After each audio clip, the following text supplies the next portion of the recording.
Charles Ponzi nasceu em Lugo, na Itália, em 3 de março de 1882.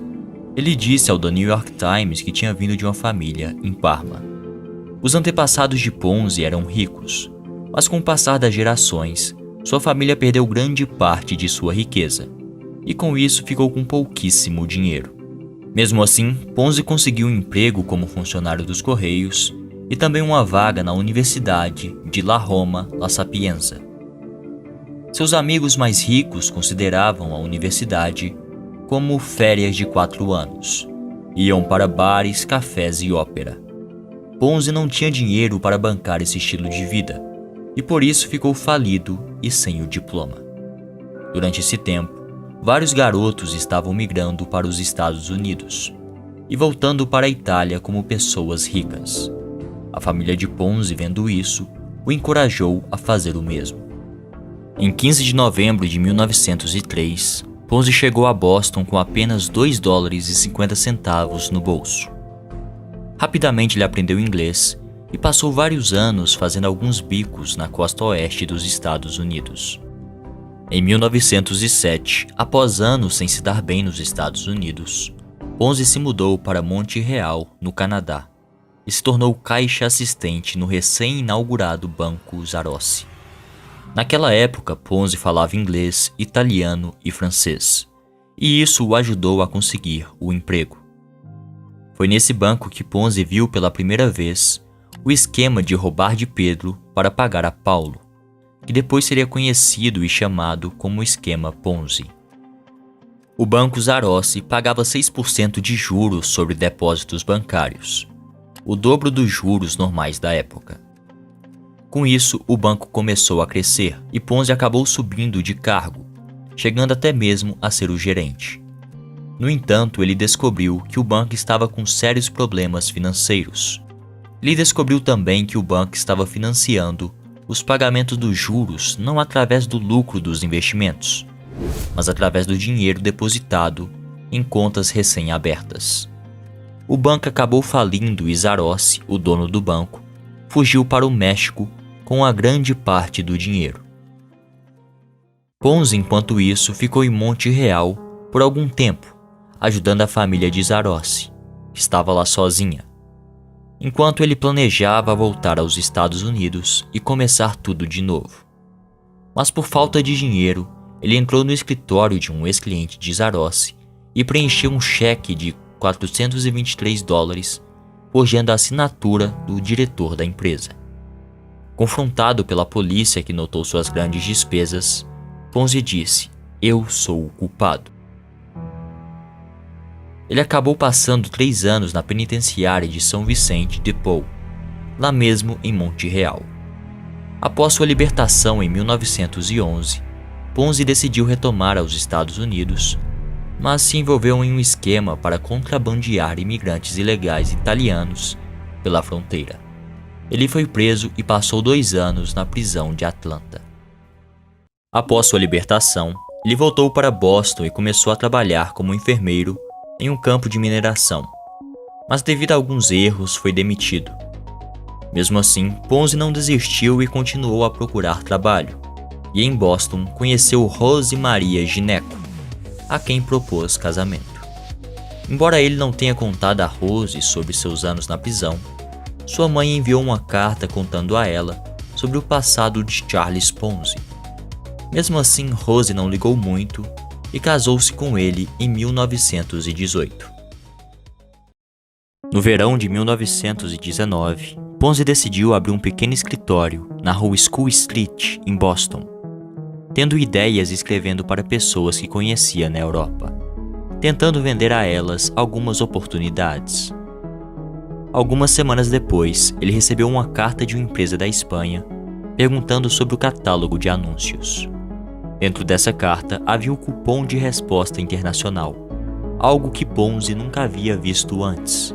Ele pesquisou mais sobre esse cupom e descobriu que poderia lucrar bastante comprando esses cupons baratos na Itália e os revendendo nos Estados Unidos, tirando uma margem de lucro de mais de 400%.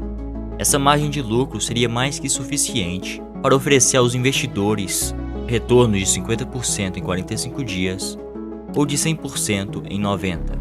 Mas para isso acontecer, Ponzi precisaria de um grande aporte financeiro.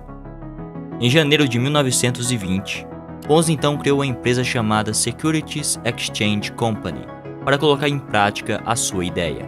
Quando Ponzi foi procurar investidores, uma empresa conhecida, a Daniels & Webster, veio procurá-lo. Ponzi havia atrasado o pagamento de alguns imóveis de seu novo escritório, mas ele conseguiu convencer o dono dessa empresa, Joseph Daniels, a adiar o pagamento e também o convenceu a investir na sua empresa. No primeiro mês, 18 pessoas investiram em sua empresa, com um total de $1.800. No final de fevereiro de 1920, Ponzi devia $2.655 aos investidores iniciais, mas ele não tinha lucrado ainda o suficiente para pagar os enormes retornos aos seus investidores. Então ele usou o dinheiro dos novos investidores para pagar os investidores iniciais. Conforme a notícia foi se espalhando de que Ponzi realmente era um cara que cumpria suas promessas, que pagava conforme o prometido, mais e mais pessoas investiram na sua empresa.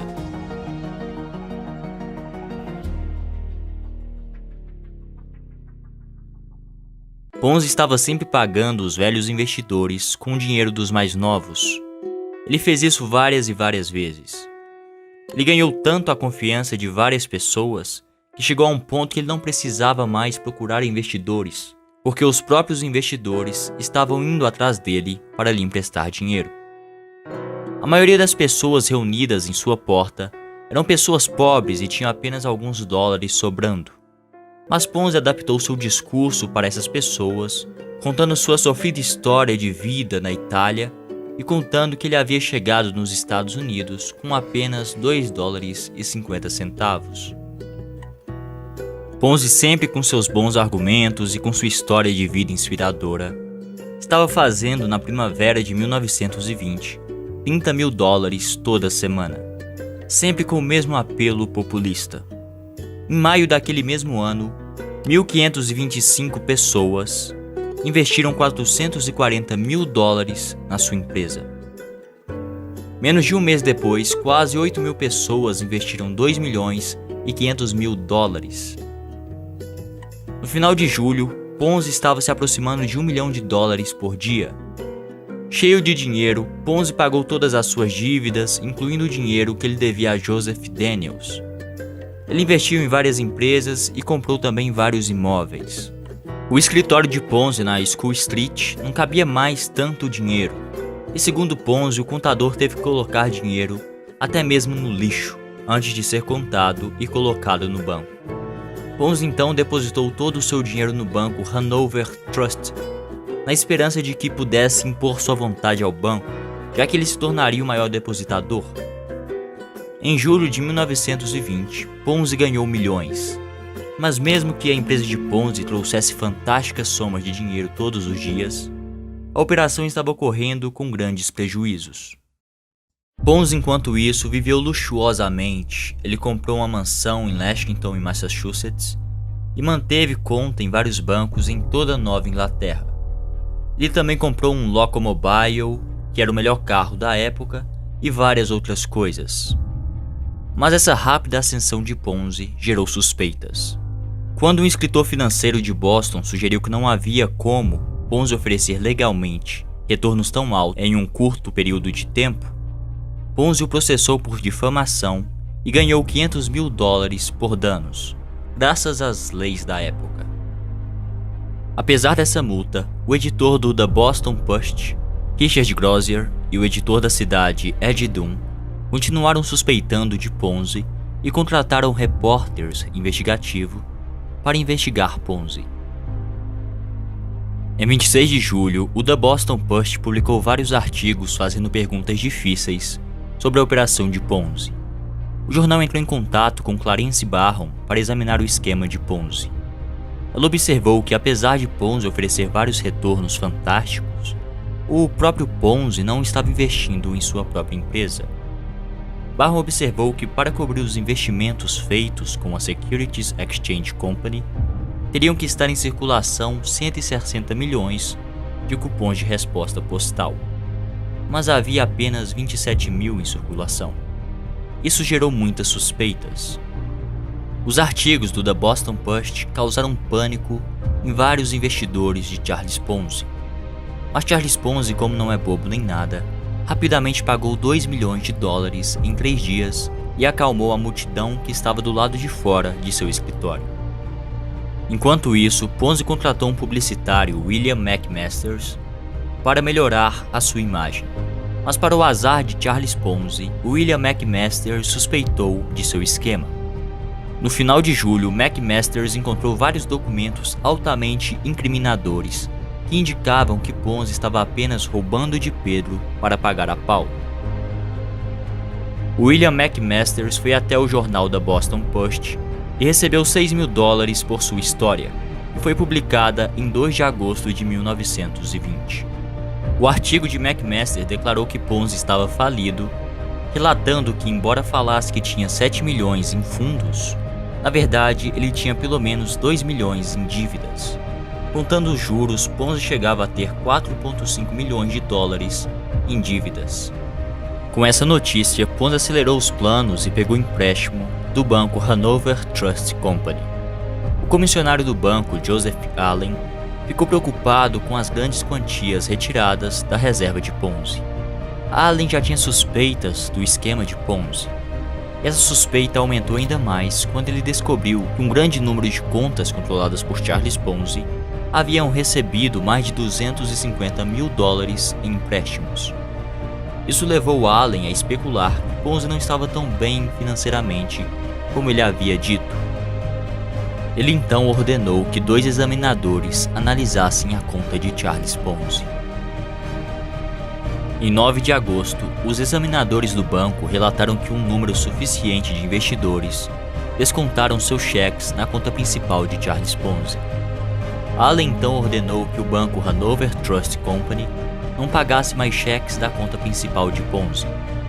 Essa medida forçou o procurador-geral de Massachusetts, J. Weston Allen, a divulgar uma declaração que não apoiava as alegações de Ponzi e suas transações em larga escala de cartões postais. No mesmo dia, eles revelaram que Ponzi tinha pelo menos 7 milhões em dívidas. Em 11 de agosto, tudo desabou para Charles Ponzi. Primeiro, o The Boston Post publicou uma matéria na primeira página sobre suas atividades criminosas em Montreal há 13 anos, incluindo sua condenação por falsificação e seu papel no escandaloso Banco Zarossi. Naquela tarde, o banco Hanover Trust foi confiscado devido a inúmeras irregularidades, interrompendo o plano de Charles Ponzi de pegar emprestado do banco para pagar os investidores. Em 12 de agosto, as autoridades informaram que a dívida de Charles Ponzi era cerca de 7 milhões e que a contagem oficial seria anunciada no dia seguinte. Ponzi não esperou e se entregou às autoridades. Ele foi preso sob acusações de usar o correio dos Estados Unidos para cometer fraude. Em declarações públicas, Ponzi continuou se retratando como parte do povo, admitindo que realmente mentiu sobre o esquema de cartão de resposta internacional. Ele apenas admitiu para impedir que os banqueiros de Wall Street descobrissem sua verdadeira operação. Ele rendeu milhões e milhões de dólares. Charles Ponzi então foi condenado por acusações de fraude postal federal e sentenciado a 5 anos de prisão. A sentença de fraude postal de Charles Ponzi foi reduzida em 1 ano por bom comportamento.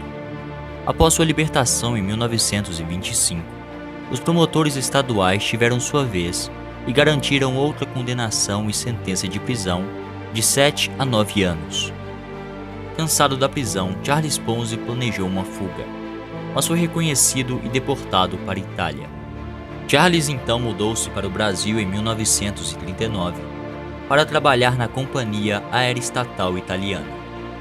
Quando esse emprego fracassou, ele administrou uma pequena pensão e ensinou inglês no Rio de Janeiro, onde após um declínio de saúde, morreu em 1949 com um patrimônio líquido de apenas 75 dólares.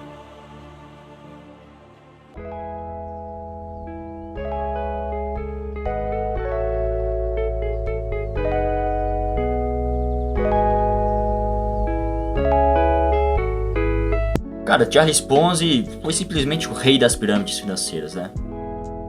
Se eu não me engano, o prejuízo que ele deixou pro pessoal lá foi foi quase 50 bilhões. Se fosse converter o dinheiro daquela época no dinheiro hoje em dia. Então, porra, dinheiro pra caralho, velho. E o pessoal hoje na internet, o que eles fazem? Oferece os mesmos retornos, assim, de 100%, 50% em um curto período de tempo. Igual o Charles Ponzi fez também, né, cara? Os bancos na época lá ofereciam 6% ao ano, e o Charles Ponzi oferecendo 100% de retorno em 90 dias, velho. E o pessoal nenhum desconfia não, meu irmão. Todo mundo pensa que o dinheiro rápido, fácil, tá bom demais, velho. Ainda mais sem risco, né? É claro, tem como você ter esse retorno aí no site Sporting Bet, na Betfair, nesses bagulhos de aposta, mas o risco é cabuloso demais, mano. Tá ligado? Mas o cara fala, não, mas você não vai ter nenhum risco, meu parceiro, tá ligado? Só você colocar o dinheiro aqui, ó, me dá seu dinheiro aí que eu vou te trazer retornos cabulosos, cara, tá ligado? E o vídeo foi só pra contar essa história aí do Charles Ponzi. Eu achei que ficou bacana, apesar do roteiro não estar tão bom assim, a edição até que ficou bacana, ficou legal, velho. Entendeu? Então eu espero que vocês tenham gostado aí do vídeo, e é nóis, mano. Falou e fui!